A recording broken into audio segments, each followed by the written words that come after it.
গাজা উপত্যকার প্রতিটি দিন এখন বেঁচে থাকার এক কঠিন লড়াই।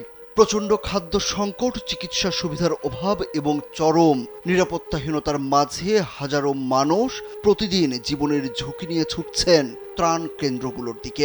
কোনো খাদ্য, পানি বা ওষুধের নিশ্চয়তা নেই, আছে কেবল ক্ষুধা আর মৃত্যু ভয়ের ছায়া। গাজা এখন বিশ্বে অন্যতম ভয়াবহ মানবিক সংকটের মধ্য দিয়ে যাচ্ছে। দিনের পর দিন না খেয়ে থাকার পর বাধ্য হয়ে গুলির মুখে ত্রাণ সংগ্রহে বের হচ্ছেন। পরিস্থিতি এতটাই ভয়াবহ যে এক বস্তা আটার জন্য চলে যেতে পারে নিজের জীবনও।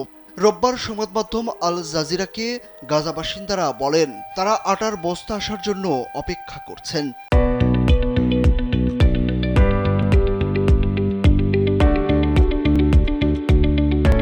কিন্তু কিছুক্ষণ পরেই তাদের বলা হলো আটা শেষ হয়ে গেছে, বাড়িতে চলে যেতে বলেছেন। আর কোনো উপায় নেই, তাই ফিরে যেতে হয়েছে তাদের। বাসিন্দারা আরো বলেন, এটি একটি অপরাধ, ভয়াবহ অপরাধ। এটি জীবন মৃত্যুর বিষয়। পরিস্থিতি অনেক বেশি ভয়ঙ্কর। এখানেই ইসরায়েলিদের ট্যাঙ্ক অবস্থান করছে, সার্বক্ষণিক গোলাগুলি হচ্ছে।